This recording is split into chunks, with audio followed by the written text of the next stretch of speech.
But I just can't forgive this. And you're saying after all of that, you're having this woman the size of me. Fuck on you. I mean, don't say it. This is just some fucking. Hey everyone, I'm thinking that I'm gonna try and save my mother. And I know this is sudden. It's okay, Rudy. You can leave the house to me. I know I just promised you sugar plum. I know. And I really am sorry because I'm just like a bad husband because of it. No, I promise you it's okay. This takes priority over everything. How long do you think you'll be gone? Nah, I mean, Nanaho, she gave me some teleportation circles. I should be there and back in a fourth of the time, maybe like a couple months. Teleportation? I mean, no, scratch that. I'm scared for that, but my number one thing that I'm kind of anxious about, and I just want you to be honest with me, because this is my first relationship and hopefully my last. Like, you're not gonna get with anyone or anything like that. Like, you wouldn't do that to me, would you? Honey buns. I fucking hate cheaters. You know, I really do. I really hate them, and I'm gonna make it back fine in one piece. But I would never dare do such a treacherous act. That shit just pisses me off thinking about it. Aisha, take note of this and just listen to what I'm saying. Cheating is bad, and when you have a lover of your own, never even think of lusting over another man. And if you even let those thoughts creep into your mind, just break up with them. But I mean, like, you know, shut up. I'm telling you now. And you too, Norn. Same shit, same message. Like, I barely even understand the definition of temptation. Like, that's how I know that shit hasn't even crept into my mind at all ever. You know, that's the direction I hope for Rudy to go here. The final episode's not even out yet. I've recorded this shit the day before. So mid-video, whatever the outcome of the final episode is, I'm gonna record that shit tomorrow. But if you haven't seen Mushoku Tensei Season 2, click off the video now. Go watch it, come back, do whatever you gotta do. But this season, it's been a roller coaster, but it hasn't been some King the Cut type of road. Like, this has been a Hagrid's motorbike adventure, Universal Studios Orlando, because it's been a very smooth but fun experience. With the drop in it that kind of comes out of nowhere that you don't expect your first time around, you know? That's kind of how this season has been. And the first 6 episodes really seem to take Rudius's character and just show growth.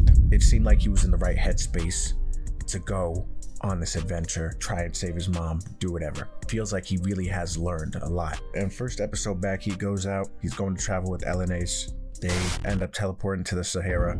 They're spending the night there, and he's getting tricked by a siren or something. So he starts getting unnecessarily horny, almost cheats off the bat. Now, granted, he was basically drugged here. And side note, you gotta commend Cliff, because I don't know exactly what Rudy started doing, because Elenace started making some noises. Now, this is also his wife's grandmother. There's just a lot of fucked upness going on here, but he starts doing whatever he's doing, and she moans Cliff's name. I don't know what this nigga's doing. Like, I know he's saving her life basically and removing her curse, but maybe it's because she's experiencing actual love for the first time. But I feel like this nigga's a threat in bed. I don't know. It's those types of dudes that you have to watch out for, because they're secretly assassins in the sheets. I'm telling, like, I feel like Cliff is something crazy going on. But I digress. And he almost gets caught lacking, but Elenace wakes up and saves his ass. And the story almost ends right there. But no, so the first episode and a half roughly was just like Elenace and Rudius adventuring to get to Paul. They had their little reunion, wasn't anything crazy. And Elenace and Paul end up reconciling as well, because they had some beef. And I don't remember if they actually ever specify why. I think all that they mentioned was that they were in the same party. And right off the bat, as soon as like they started this whole little dungeon dive looking for Roxy, because she also apparently went missing, and just trying to go find Zine, I had a feeling something was going to happen to Paul, because he's been such a relevant character in the show for so long, and like somewhat present. Like when you saw him again and met Norn and all that stuff, like everything that went down in these next 4 episodes kind of just made sense for not only Rudius' character but for Paul's character as well, I feel like. But as they explore more, we see that Roxy was trapped in like some secret tunnel, and she's been doing like COD Zombies rounds for the, I don't know how long she's been in here though, because the way they explained it, it's like she's been in here for like days, weeks. And I think they said it, I'm not going back to look, but I think they said how long she's been back there for, and it hasn't been like a day. It's been some time. We see her, she's basically dead, and that boy Rudius pulls up, instantly freezes everything, walks in cold as hell. That nigga. He tried keeping his cool too, you could tell. Like he was trying to be composed. At least I thought he was trying to keep his cool. I don't know, to me, the Elenace thing I can excuse. This is already cheating than the nigga. If I'm Sophie, he's cut out of my life already. He pulls up to Roxy. She's been on the clock for the last week. Hasn't been able to clock out once, and he's over here taking big ass whiffs of her scent. I've never seen him do that to Sylvie one time. Now, granted, weirdness aside, the concept where she's like, my fault, like I smell bad. And he's like, no, I don't mind. That's a real deal thing. You know, it's like, I don't know. Like there's something about like a hardworking woman coming home from like a 9 to 5, whatever you're out doing. I don't know. I feel like it's some primal response almost. Like I really don't know how to put it into words without making me sound like unnecessarily horny, because it's not that. I'm telling you, it's not that. And I feel like a lot of men can attest to that and agree with me. Like there's just something attractive about the work aspect. But yeah, no, after he saves her, she's so delusional and out of it that she doesn't remember the nigga. But with how much he like worships this woman, he was distraught. He was about to kill her on the spot. But no, she ends up remembering him. Obviously, it's just like she wasn't anticipating him to be as tall and whatever.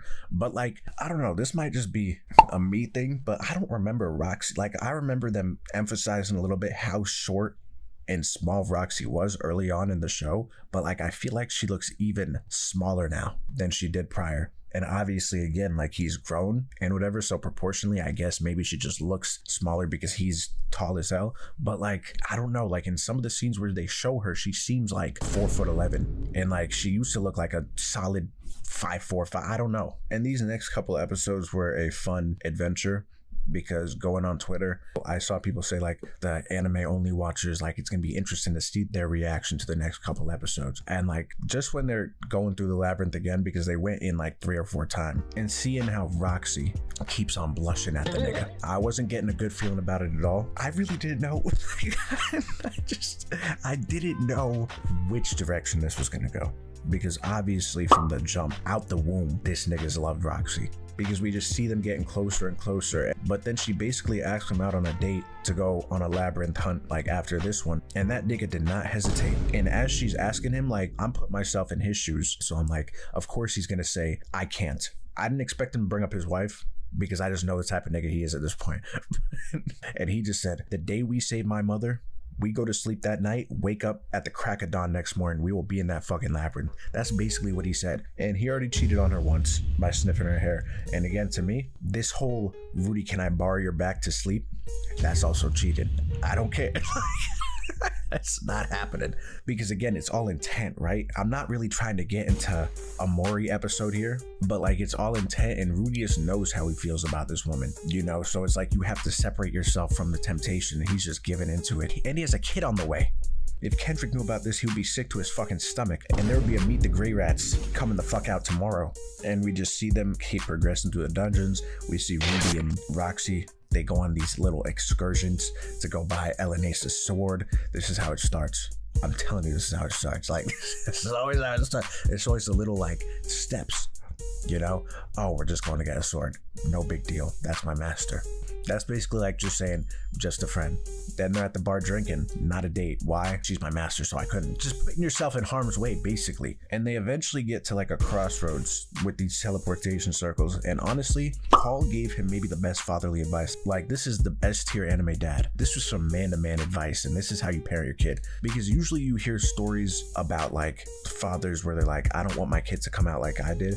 And Paul decided to just, you know what? Let me do the opposite. Because Rudy is pondering which circle they should use. Hey, you seem to be having some trouble.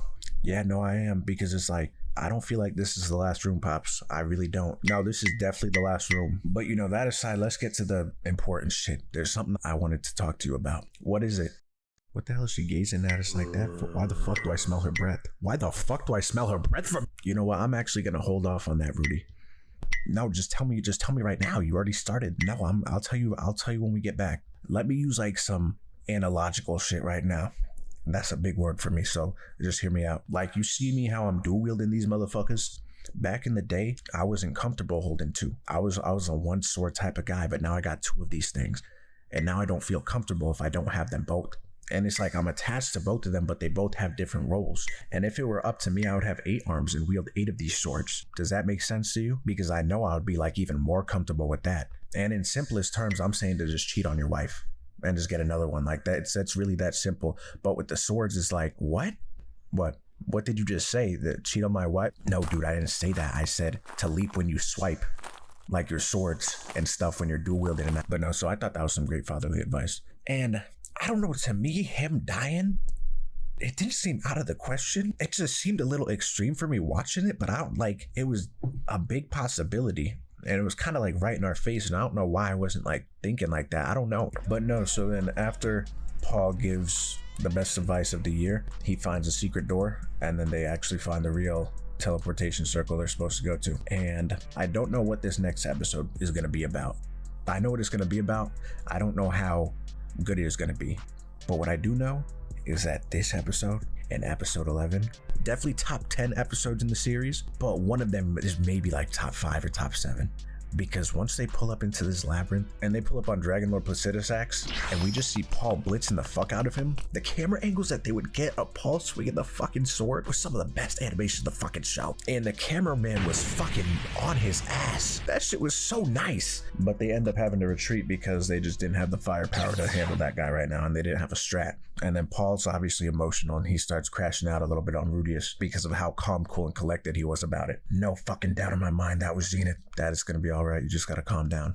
My fault, man. You know, I wonder if she's like alive.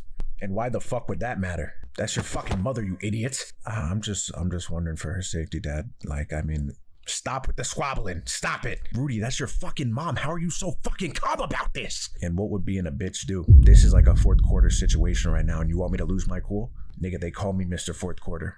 Pops, that's what they've been calling me around the town and at school and shit. Obviously, you're not well informed, but like that's the type of shit I'm on right now, so let the fuck go of my neck. What does this shit even mean? Paul, get your hands off his Gucci cloak. That shit's expensive. Like, just relax. That's your son.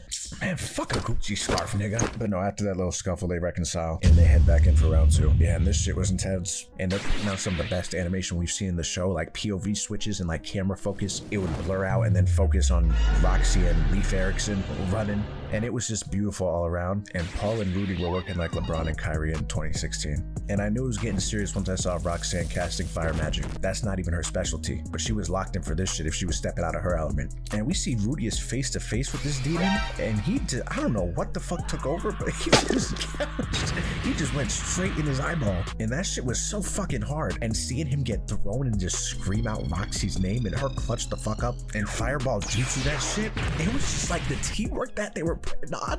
That shit was just so well like choreographed and animated. And I think another good aspect of it was the voice acting. Like Rudius's voice actor is fucking top notch. And right before he was face to face with the monster, I kind of went backwards, but right before he was like face to face with the dude, Paul jumped in his way. Like when I saw Paul save him, I didn't think that would be like a killing blow.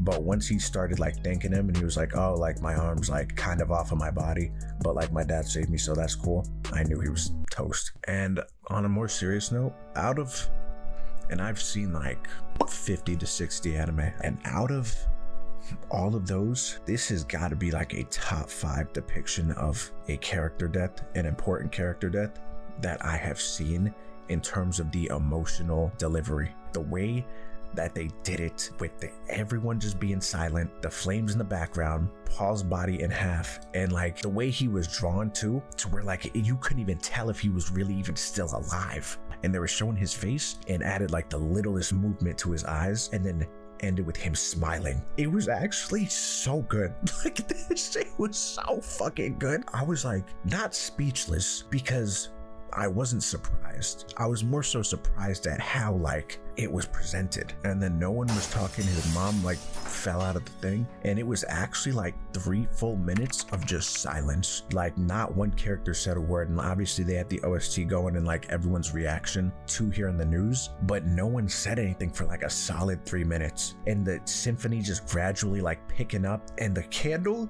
going back to the fire, and then them like burning his body. It was so good. I'm about to cry, nigga. Like, and he's standing there, and you're just looking at like the ashes like go up, or the embers go up into the air, and him picking up one of his bones and it crumbling in his hand. And the way he was looking at the floor looked like he was about to become the villain. Like this looked like some Gon versus P2 shit, and he was about to be corrupt. Like that's how his face was looking here. And the cherry on top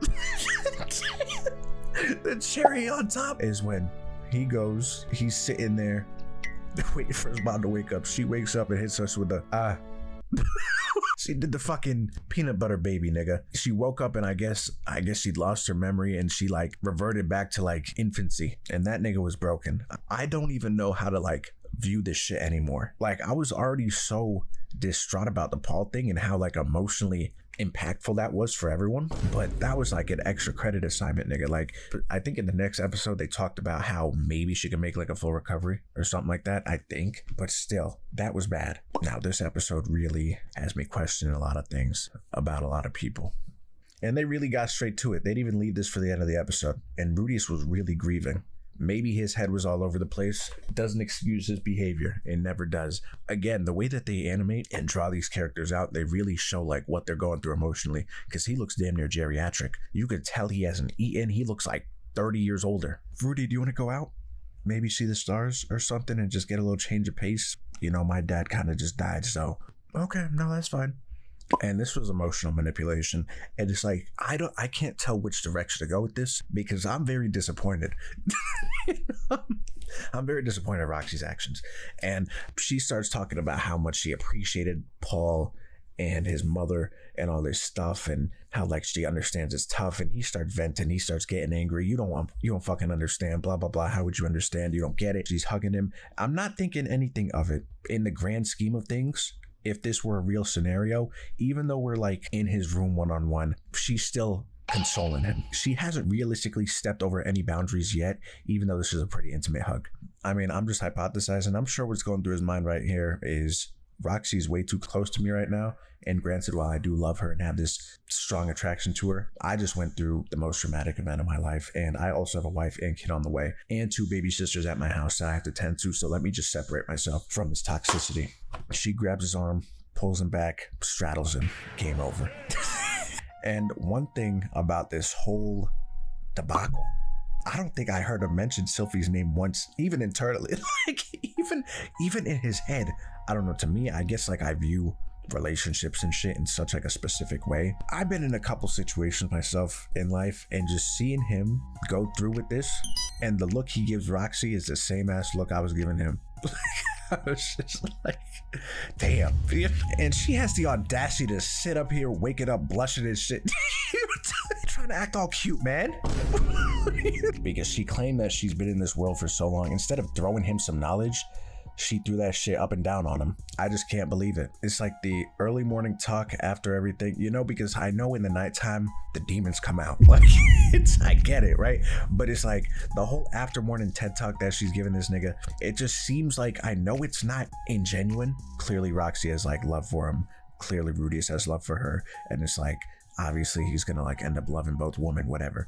But it's just like, for me at least, it's so hard to not think about like real world stuff sometimes. The thought of like, I'm mad for Sylphie. I'm just like, ah. And they go out the room into the hallway, and then Elenace was already waiting for the status report. So she was plotting this with her the whole last couple days, and it's like the worst person to take advice from is Elenace. And I thought she was turning a new leaf. And it's like we see him with the maid talking about the mom, and I like the maid. She's like a very just wholesome, nice character. She's a nice lady. And he's like, Lilia, well, these last 24 hours might have been the most insane of my life. What the fuck do I do? Lord Rudius, if you don't mind, can I be a bit rude for a second? Permission granted. Nigga, you just need to lock in. It's that simple. And it's like, I can only say get your money up to like regular ass nigga, but you're not even regular because you have that money. You just need to lock in mentally. You become the man I know your father knew you could be.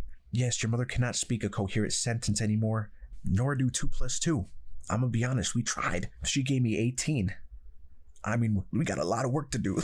You know, we got a lot of work to do, Rudy. And yeah, so this is where that like questioning their character comes into play, because they're traversing back through the Sahara. They stop at a campfire for the night, and Rudy's like getting ready to confess. He's getting ready to let her know that he's married, has children on the way, and everything about this was just like toxic, and I was getting just like, I was shivering in my chair as I was hearing Roxy talk about how like, I was fully aware that you had a wife and kids. I took advantage of you in your lowest because I knew you would never do it with me, but I fell in love with you and I felt like I wanted to make you feel better. Like, it, if you hear that, from like a real life scenario. It almost like it's manipulative, but like Roxy's being genuine with this shit. Like she genuinely feels this way. I don't know. And then she's just like, I fell in love with you first sight. I just want to get my opportunity now because I knew it would never happen. And she tried making, she's toxic. she's so toxic. I'm watching it as like I'm talking, and she's like, I thought I was the only one who could fix this. I couldn't help it. I was all alone, Rudy. Like, you have to believe. This is toxic. Toxan. And LNA's being Sylphie's grandmother, kind of trifling, to be honest, because she's like, do you guys follow Millis? Because I guess that's their god, and Cliff follows Millis. And she's like, I don't think loving multiple partners at the same time is wrong. We know. Like, you don't have to tell us. Like, we've seen you. And I know she has a curse. But we knew this. But in all seriousness, Alanis is right. Like, given Rudius's character, weird shit aside, it's clear he has genuine love for Sylphie, and it's clear he's always had a genuine love and appreciation for Roxy. He's seen his dad do it. Why can't he? You know, like, and it makes sense. It makes sense for the story. It seemed like it was moving very fast though, I'm not gonna lie. And he just tells her straight up, Master, I just want to be upfront with you. I was able to survive up until this point in life because of you, and you really just taught me the ins and outs of everything. I already have a wife. I'm unfaithful. I'm unloyal, and like, she has my last name, and I like that. You know, I like the ring of that. So what I'm trying to say is, would you mind making your name Roxanne Rat as well? Starts bawling her eyes out, and then she says, in the end, just ask her and then let me know. Ask me again. And then he has like a little moment with Paul's sword, and he's like, wow, I'm just like you, huh? So genuinely, there was wholesomeness to it, but like a lot of it was like, ugh. Yeah, so now I'm sitting here right before the last episode. I'm just gonna give my predictions mid-video, and then I'm gonna just cut to it right now. But I think in this next episode, honestly, they're probably gonna pull up on Sylphie and ask her, and then like we're not gonna get like her answer until the next season, and she's gonna be sitting there like stunned. That's my prediction for it, so I guess we'll see it right now. Okay, so I just watched the last episode. Can't say I'm surprised because I'm not. And I was so concerned with Rudius telling Sylphie about the Roxy thing that I completely forgot that his dad died and he has to tell Norn and everyone. So they have a little like meeting. He tells it, and I was talking about Rudius's voice actor, but Norn, like the amount of emotion that she let out when she was crying and getting upset, it really like, it sounded super authentic. Side note, Sylphie started growing out the hair and she's rocking like a Furin look. It's nice. I definitely like it better than like her short hair that she had going on. But yeah, no, so Rudius, he went and asked Sylphie for permission, and instead of her being the crash out, I mean, I should have anticipated this from Norn because this is just who she is. If I was in her shoes, I would have done the same shit. Sylph, I'm just gonna come out right and say it. I'd like your permission to take Roxanne here as my second wife. Brother, what are you talking about? When Dad died, I didn't even know what to do, and I was just so devastated. You know, I really was. And Roxy stepped in, and she showed me a time that I even think was imaginable in the state I was. I apologize, and I know I said I would be faithful to you, and I promise I didn't mean for it to happen this way. Sylphie, please. Just please forgive me, and just please hear me out. No, fuck that. Fuck that. No. Do you know what she was saying while you were gone? Brother, she was talking about, I hope Rudy is okay. I wonder if Rudius is eating right now. Oh, my husband's the most loyal man these lands have ever known. That's what she was saying. Do you know how fucking lonely she was? And it's like, I could forgive you with the whole dad shit. Rudy, I really could. Like, I see you tried your best, and I see your arm was falling off the fucking bone and shit like that. Like, I get it, but I just can't forgive this. And you're saying after all of that, you're having this woman the size of me. Fuck on you. I mean, don't say it. This is just some fucking thuggery. Norn, I'm not a thug. But you are, though. That's the problem here. You fucking are. My brother's a fucking thug. He's fucking it. Norn, you don't understand. She put her feelings on the line to save mine and to save me. You don't get it. Oh, Nichan, what the fuck does that shit even mean, bruh? Do you hear how you're being manipulated into this shit? Like, I just don't understand. Norn, you should know it best yourself. Would you cast aside someone who is there for you in your darkest hour? Don't pull this shit with me, dog. Like, I know you did this shit for me, and I'm grateful. But Rudy, there's a difference. I wasn't busting down Goonies. Like, that wasn't the outcome of me and you. Like, You just don't understand. And I still don't know why the fuck you're fucking on some small ass shit, bro. Like, I just don't get it. I may be small, but the streets call me fun-sized. I'm a full-grown adult. I've lived 10 of your lives, maybe even 100. You don't get it. Rudy, I'm about to beat this Smurf's ass. I'm not even fucking playing anymore. I'm about to beat the fuck out of Smurfette. Like, do you not feel any shame for what you did? Norm, what the fuck is wrong with you? Just chill out. This was on me. Roxy had nothing to do with this. This was on me. This was my decision to make. You shut the fuck up, boy. All right, I'm talking here. If this was all your fault, Rudius, and she felt so bad about it, then why the fuck is she sitting in this house still? You got taken advantage of. You know what? It's fine, Norm. It really is.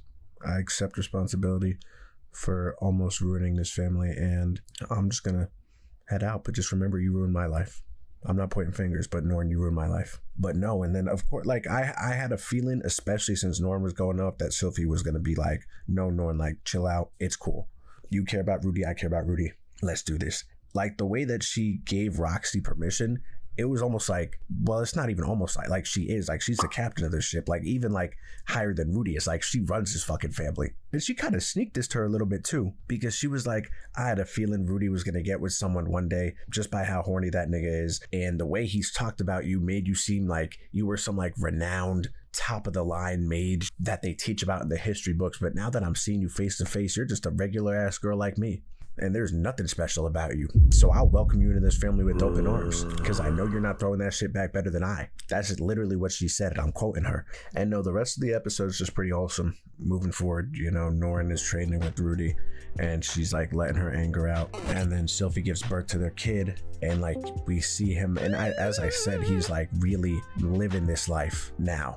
And when he goes to Paul's grave after like the whole birth of his child, he's talking about how like he married Roxy, has a kid, and was just reminiscing. And he even says verbally, like, in my previous life, I've always been in that headspace and I never really looked at you as my father, but now I do see myself as Paul Graveyard's son. So like he's leaning more towards this life now than his last in terms of like where his head is at. And if I wasn't on break from work, I would have probably cried during this whole thing, because this was a very touching scene with him talking to Paul's grave.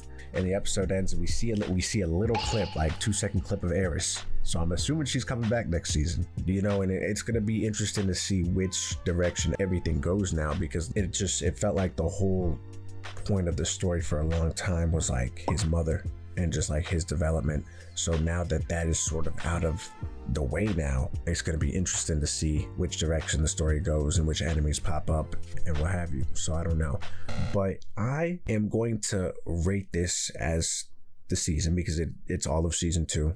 You know, I'm not going to do it from like a season. Well, no, I'll give my rating for the second half of season 2. I would give it like, I think the last 4 episodes really like helped it. I would give those a solid 7.8, these 12. But I feel like if I were to just completely wipe my memory of this season, watch it from episode 0 to episode 25, it's a really well put together season. Like, I think the way they released the episodes was a bit wonky, which made it like harder to appreciate, I feel like, especially that first half with the whole school thing and just him finding out Sylphie's identity with Fitz and all that. But like really looking back at it and looking at what he went through after his situation with Eris and seeing the headspace where he was at then compared to where he's at now and how much he has went through, like you could visibly see the change. And it's been like good change. You know, he's had his moments like bad, like during his whole ED arc and the shit he was doing with the cat girls, making them piss it, like that whole situation, that was bad. But I'm actually, wow, I'm not gonna get too much of my personal life, but I'm like looking back at season 2 and how the whole ED thing happened, and I don't remember saying if I could relate and understand where he was coming from at the time, but looking back at it now, I've been through a bit myself, you know, and I'm not gonna get deep into it, but I understand him a lot more, like almost to a T. The whole ED shit he went through, and like having Sarah right in front of him and just not feeling it. Oh my gosh, I'm kind of like having a revelation right now. Hold on, because I'm just thinking back at like the shit he was saying and how he didn't like feel much for her, even though he did care about her, and he was questioning himself a lot, you know, during that time period. And I can really like understand and relate to it, and it just makes perfect sense. As I'm talking, like I really do have an appreciation for that portion of the season a lot more in terms of the mental battle with a situation like that with Eris. I understand exactly what he was going through. That honestly I think is a very critical part of his character to where he is today, maybe the most important. Like he needed that Eris thing to happen, and I think she knew that too. It's like the amount of appreciation and care he has for others around him, and just seeing him as he was like coming back from his adventure, running to the house looking for Sylphie, looking for like all of these aspects about his character just would not be there if he didn't go through that with Eris. So looking at that, and looking how with the whole ED thing, he tried sticking a knife in his fucking neck, and then he went to school trying to figure himself out, met up with Sylphie, fell in love with her, ended up getting married, getting her pregnant, and then the whole thing with Norn, him caring for her as much as he did. This was almost like a Vinland Saga season 2 type of shit, like just full on character development, but like you could really feel it and see it. In the same sense where Thorfinn was not the same man he was at the beginning of season 2 to where he was at episode 24, Rudius is in the same ass position. You know, the author clearly has some weird tendencies from time to time. It's whatever. But I think one thing that he does know how to do, and that he has done very well, is just tell a story really about like a young adolescent male. You know, a lot of the things are taken to the extreme, borderline criminal and like psychotic at times, you know, but kind of being a young male myself, a lot of the themes translate to real life about like appreciating the ones around you, and about like love and relationships. How him being like a horny ass nigga was such a big trait of his, and because the one woman that he loved dearly for the first time in his life did him dirty, and there was absolutely nothing he could do with it, and he just had to live with it and move on. And just seeing him go through that process of being down and depressed and just out of it, and then seeing him pick it back up, eventually I think almost forgive her to a degree when he saw Ruijerd and he was talking to him about Eris and stuff like that, because he was still clearly like a little torn up about it. It really was a well-told season. This season of Mushoku is another one of those seasons of anime that some people might look over and they might just be like, oh, that was boring, that was trash, but there's like a lot to it. When I'm honestly gonna give it like as a whole season front to back, like a high 8, I think like an 8.7, 8.8, because it's like them releasing it in those chunks, you don't really see it in its full glory. But then just looking back on it, it just was a really like well-told journey of Rudius's development, and how just like sometimes shit changes so fast that you can't even process it, and then you put yourself in an area of like uncomfortability and kind of sit with the pain and just process it, and then when you least expect it, right under your nose, like some of the best things can come to you and will come to you. Like his dad may have passed, and it's like his mom may not know what the fuck is going on, but he's been able to unify all the people that he cares about dearly, and his sisters, and Lilith, and his mother, and Roxy, Sylphie, his child, and that's really what it's all about. And it's kind of beautiful. It just is, and I really do appreciate this second season of the show. So I'm gonna give it like an 8.6, 8.7, something like that. This was a good time. Really looking back at it, this was a really good season, and I'm glad I watched it and kind of had that revelation as I was just talking about it too. But no, so without further ado, I'm gonna work on the kaiju video after this, and hopefully the Bleach one before my trip, and that's about all I got. So if you stayed for this long in the video, I appreciate you for watching, and without further ado, on to the next one. And yeah, that's it.